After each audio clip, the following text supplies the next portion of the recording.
Good morning, dear students. Welcome to your EVS online class. Dear children, today we will start chapter 6 Sources of Water. So please open your books, page number 35, and start reading with me. Sources of Water. इसका मतलब है पानी हमें कहाँ कहाँ से मिलता है.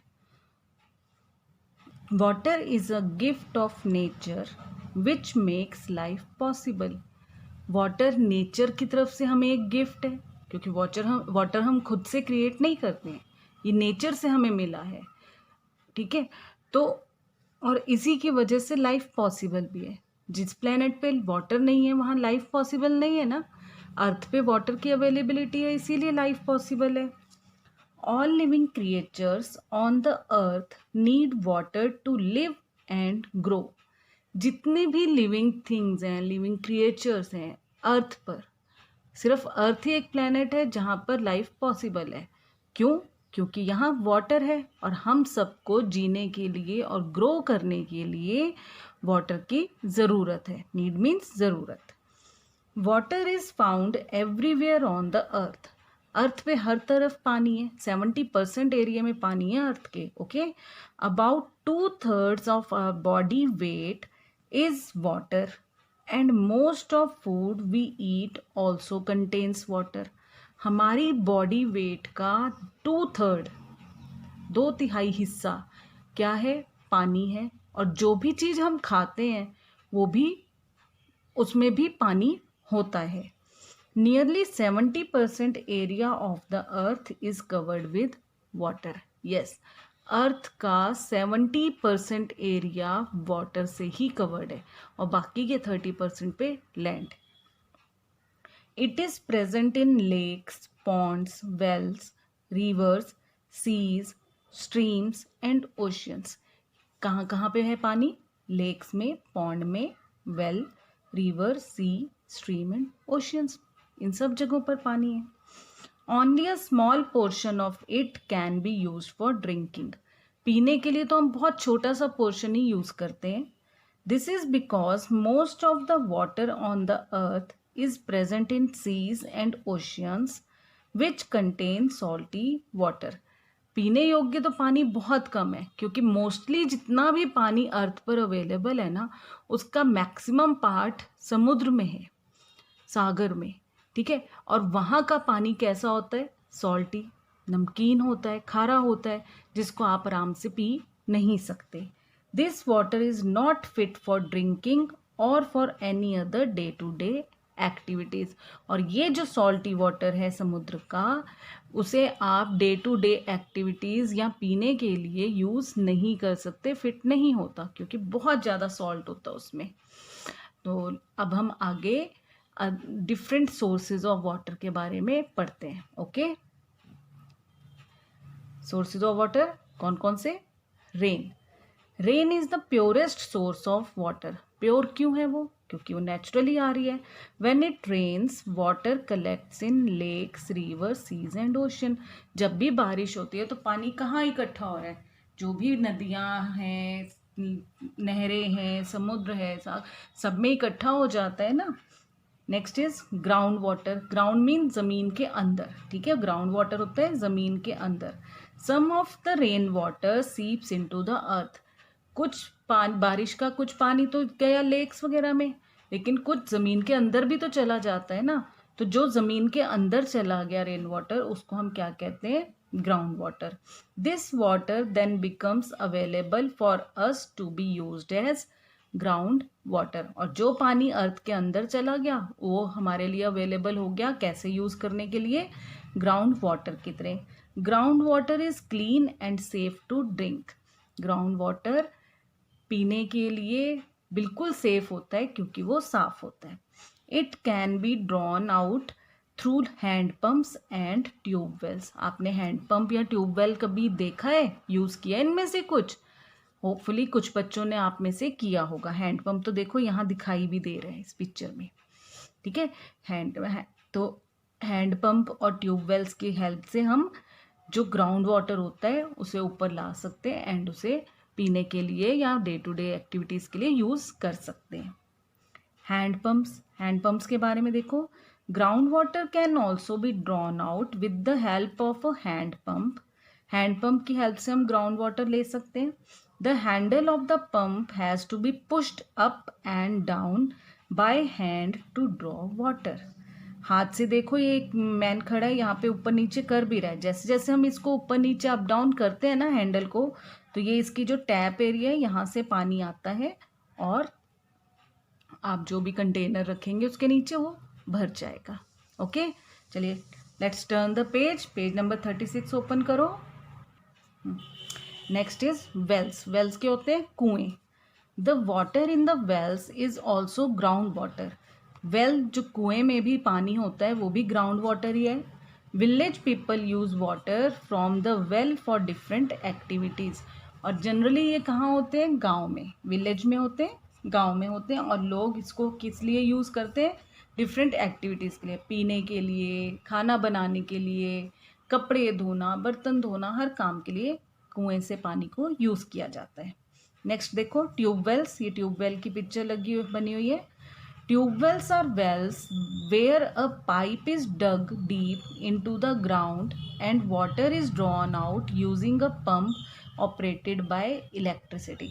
अच्छा, जो वेल है देखो, वहाँ से तो आप खुद से खींच रहे हो, पुल कर रहे हो पानी को, लेकिन ट्यूबवेल क्या होता है? इलेक्ट्रिसिटी से चलता है, ठीक है। और यहाँ पर एक पाइप लगी होती है जो बिल्कुल ग्राउंड में लगी होती है, और उस इंजन की तरह हेल्प से, मोटर की हेल्प से वो पानी ऊपर फ्लो में खींचती है और फिर टैप से निकलता है, ठीक है, पाइप में से पानी निकलता है। Large quantity of water can be drawn out by a tube well than by a hand pump. Hand pump से तो आप जैसे धीरे धीरे आप ऊपर नीचे अप डाउन करोगे हैंडल को तो निकलेगा ना पानी, बट ट्यूबवेल से बहुत ज़्यादा अमाउंट में आप पानी निकाल सकते हो, क्योंकि वो किससे चल रहा है? इलेक्ट्रिसिटी से। इसकी पाइप भी ना हैंड पंप के कंपैरेटिवली मोटी होती है। ओके, और जनरली ट्यूबवेल्स को यूज़ करते हैं बेटा पानी को, जो खेतों में पानी देना होता है ना, उसके लिए भी यही पानी यूज़ किया जाता है। ट्यूबवेल्स की हेल्प से इजीली खेतों में पानी दिया जा सकता है। Next is surface water. Rain water runs off the ground as surface water. अच्छा, पानी, अब बारिश हुई है, पानी ज़मीन के अंदर भी गया, पानी रिवर्स में भी गया, अरे कुछ ऊपर भी तो होता है ना, सरफेस पे भी रहता है। This water reaches the ponds, lake, stream, river और सीज। और वो सरफेस से भी तो होता हुआ कहाँ पहुँच रहा है? पॉन्ड्स वगैरह में, लेक्स में पहुँच रहा है, ठीक है। रिवर्स के बारे में देखें। रिवर्स ओरिजिनेट फ्रॉम ग्लेशियर्स और स्प्रिंग्स इन द माउंटेन्स। जो हिल्स पे, माउंटेन्स पे बर्फ़ के पहाड़ियाँ होती है ना, बर्फ़ जम जाती है, उसी से रिवर्स ओरिजिनेट होती है। यानी जब जब वो बर्फ़ पिघलती है तो पानी फ्लो होता है और वो फ्लो होके रिवर बन जाता है। They also originate from highlands which get plenty of rainfall. और ऊंची वो जगह जहाँ पर बहुत ज़्यादा बारिश होती है, वहाँ से भी रिवर्स निकलती हैं। Some of India's biggest rivers like the Ganges, the Yamuna and the Brahmaputra originate in the Himalayas. India की कुछ बड़ी रिवर्स, बड़ी नदियां हैं, गंगा, यमुना एंड ब्रह्मपुत्र, वो हिमालय से निकलती हैं। Some rivers depend on rainfall for water.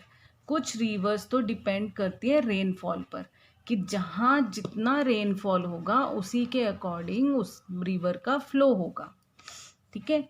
They are called rain fed rivers. और उस तरह की रिवर्स को जो रेन पर ही डिपेंड करती हैं उन्हें हम क्या कहते हैं? रेन फेड रिवर्स, ठीक है, रेन से बनी हुई, जिनको रेन ही बना रही है। The rivers which carry water throughout the year are called snow fed rivers. और जो रिवर्स सारा साल बहती हैं उनको हम क्या कहते हैं? स्नो फेड रिवर्स, ठीक है, बर्फ से, बर्फीली जो होती है। Next is pond. पॉन्ड क्या होता है? A pond is a small body of water surrounded by land. छोटा सा तालाब सा, ठीक है। It fills in the rainy season when it rains. और जब बारिश होती है तो वो भर जाता है। Some ponds dry up in summer. और गर्मी में सन की हीट से कई बार क्या होता है? पॉन्ड्स सूख भी जाते हैं। A lake is bigger than a pond, और पॉन्ड से लेक यानी नहर बड़ी होती है, पॉन्ड छोटा होता है। Next is oceans. Many seas join to form an ocean. कई समुद्र जब मिलते हैं तो क्या बनाते हैं? एक ओशियन, महासागर बनाते हैं। Oceans and seas are very large bodies of water. समुद्र, सागर, महासागर, ये सब बहुत बड़ी बड़े पानी के बॉडीज होती हैं, यानी बहुत ज़्यादा पानी इनमें होता है। दे कंटेन सॉल्टी वाटर, और इनका पानी कैसा होता है? सॉल्टी, नमकीन होता है, खारा होता है। A sea is smaller than an ocean. समुद्र जो होता है वो महासागर से छोटा होता है। And there are many seas on the earth, और अर्थ पर बहुत सारे समुद्र हैं बेटे।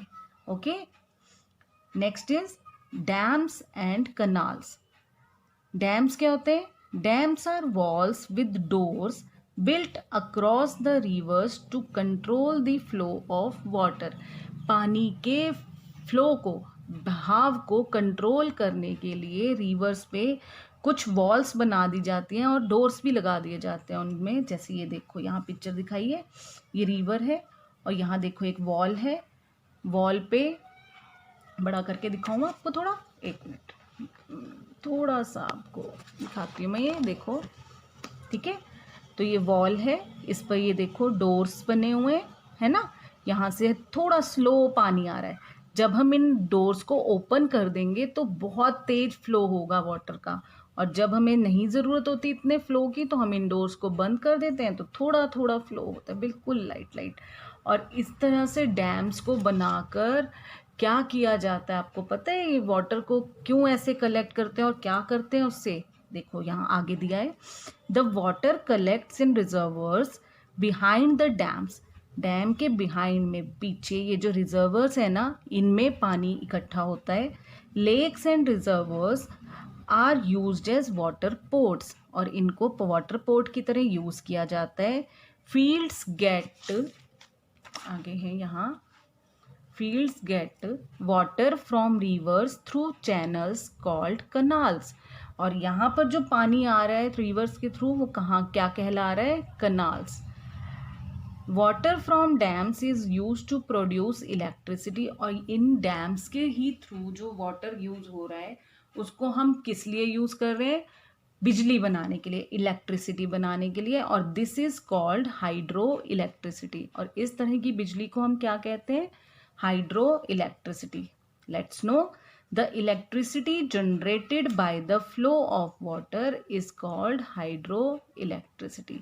वो इलेक्ट्रिसिटी जो वाटर के फ्लो से बनाई जाती है उसे हम क्या कहते हैं? Hydro electricity. और यही सबसे ज़्यादा यूज़ होने वाली इलेक्ट्रिसिटी है हमारे देश में। ओके, सो डियर चिल्ड्रन, आज का लेसन, लेक्चर यहीं फिनिश करते हैं। Your homework is to read this chapter. जितना ये हमने अभी कर लिया है ना, इतना आपने इस चैप्टर को रीड करना है। कुछ समझ नहीं आए तो please message me. See you in the next class. Till then, take care, have a nice day.